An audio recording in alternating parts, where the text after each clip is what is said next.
میں 2001 میں آخری مرتبہ امریکہ گیا تھا۔ یہ دورہ امریکی حکومت کی طرف سے تھا اور اس کے تمام تر اخراجات واشنگٹن کی ایک فاؤنڈیشن نے ادا کیے تھے۔ یہ فاؤنڈیشن امریکہ کے ایک سرمایہ دار خاندان نے قائم کی تھی اور یہ تیسری دنیا کے نوجوان صحافیوں کو امریکہ کی 10 ریاستوں کی سیر کراتی تھی۔ مجھے 2001 عیسوی میں اس فاؤنڈیشن کا مہمان بننے کا موقع ملا۔ فاؤنڈیشن کا دفتر سرمایہ دار خاندان کے محل میں قائم تھا۔ یہ محل واشنگٹن کے عین قلب میں واقع تھا اور یہ یقیناً کروڑوں ڈالر مالیت کا تھا۔ ہمیں دورے کے پہلے دن اس محل میں لے جایا گیا اور فاؤنڈیشن کے بارے میں بریفنگ دی گئی۔ یہ بریفنگ ایک نیم سیاہ فام امریکی ڈاکٹر فلپ دے رہا تھا۔ بریفنگ کے دوران چائے کا وقفہ ہوا تو میں باہر کھلی ہوا میں آ گیا۔ یہ محل کا خوبصورت گارڈن تھا۔ باغ میں بلند و بالا درخت تھے اور دور دور تک پھیلی کیاریوں میں پھول لہرا رہے تھے۔ میں بینچ پر بیٹھ گیا۔ ڈاکٹر فلپ بھی باہر آ گیا۔ امریکہ میں عمارتوں کے اندر سگریٹ پینے پر پابندی ہے، لہٰذا ڈاکٹر فلپ سگریٹ پینے کے لیے باہر آیا تھا۔ میں بینچ سے اٹھا اور ڈاکٹر فلپ کے ساتھ گپ شپ شروع کر دی۔ وہ کیلیفورنیا کا رہنے والا تھا۔ اس کے والدین 7 نسل پہلے افریقہ سے آئے تھے اور اس کا والد سیاہ فام تھا جبکہ ماں میکسیکن تھی، لہٰذا اس کا رنگ سیاہ سے نیم سیاہ ہو گیا تھا۔ وہ یونیورسٹی میں ریسرچ پڑھاتا تھا اور 80 کی دہائی میں 1 سال کراچی میں رہا تھا۔ پاکستان کا ذکر آیا تو اس نے کراچی کی باتیں چھیڑ دیں۔ اسے کراچی کا ہلہ گلا اور لوگ بہت اچھے لگتے تھے۔ اس نے بتایا کہ کراچی میں اسے ایک حکیم صاحب ملے تھے۔ وہ بہت حلیم الطبع اور شائستہ انسان تھے۔ فلپ اکثر ان کے کلینک چلا جاتا تھا۔ وہ حکیم صاحب بعد ازاں کراچی کے گورنر بھی بنے تھے۔ فلپ بار بار ان کا نام یاد کرنے کی کوشش کر رہا تھا مگر اسے ان کا نام یاد نہیں آ رہا تھا۔ میں نے اسے بتایا کہ ان کا نام حکیم سعید تھا۔ وہ بدقسمتی سے 1997 عیسوی میں شہید ہو گئے تھے۔ اس کے منہ سے آہ نکلی اور وہ چند لمحوں کے لیے اداس ہو گیا۔ میں نے اسے بتایا کہ میں نے حکیم سعید کی شہادت پر ایک کالم لکھا تھا جس پر مجھے 1997 کے بہترین کالم نگار کا ایوارڈ ملا تھا۔ اس کی آنکھوں میں چمک آ گئی۔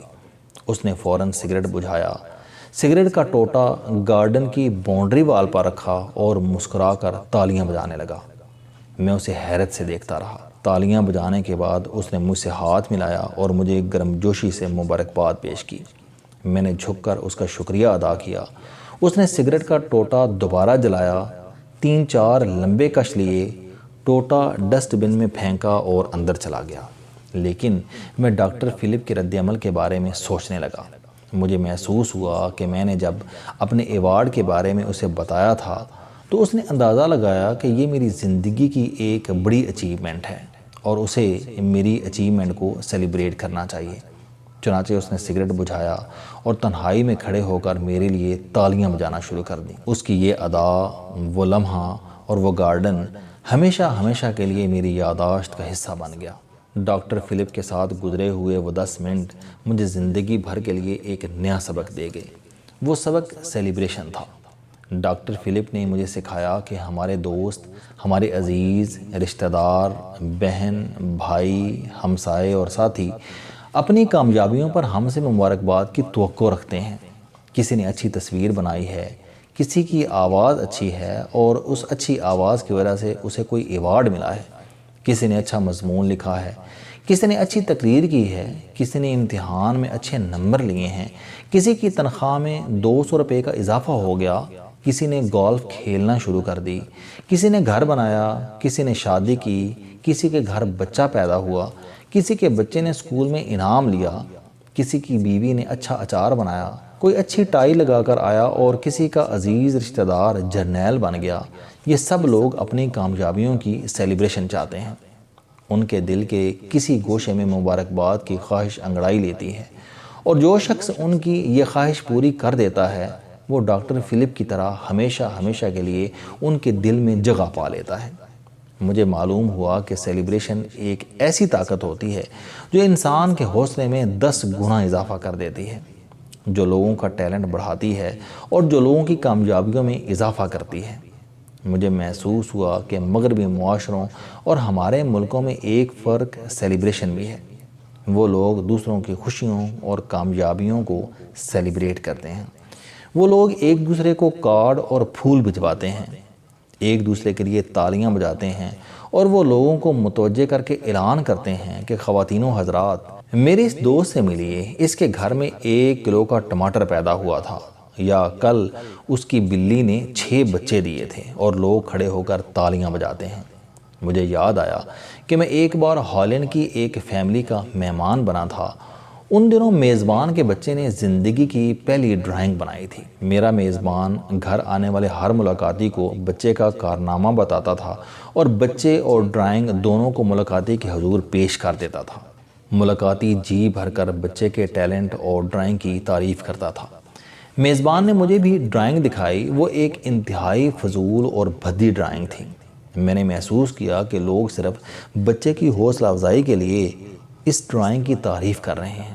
مجھے اس وقت یہ بات عجیب لگی، لیکن بعد ازاں معلوم ہوا کہ یورپ میں لوگ دوسروں کی حوصلہ افزائی کو اپنا فرض اور ذمہ داری سمجھتے ہیں۔ وہاں لوگ دوسروں کی خوشیوں کو سیلیبریٹ کرتے ہیں۔ یورپ میں لوگ ایک دوسرے کو ملنے کے فوراً بعد نائس ٹائی یا نائس سوٹ کا نعرہ لگاتے ہیں، اور پھول اور کارڈ سے دوسروں کا استقبال کرتے ہیں، اور یہ عادت یورپ کی کامیابی کی بڑی وجہ ہے۔ میں نے ڈاکٹر فلپ کے بعد مغربی سوسائٹی اور پاکستانی معاشرے کا تقابل کیا تو معلوم ہوا کہ ہم لوگ سیلیبریشن کے معاملے میں بہت کنجوس ہیں۔ ہم دوسرے کی حوصلہ افزائی کرتے ہوئے، مبارکباد پیش کرتے ہوئے، یا دوسروں کے حق میں تالیاں بجاتے ہوئے شرما جاتے ہیں۔ ہم دوسروں سے 10,000 گلے کر لیں گے، لیکن ان کی خوشی میں شریک ہونے سے گریز کریں گے۔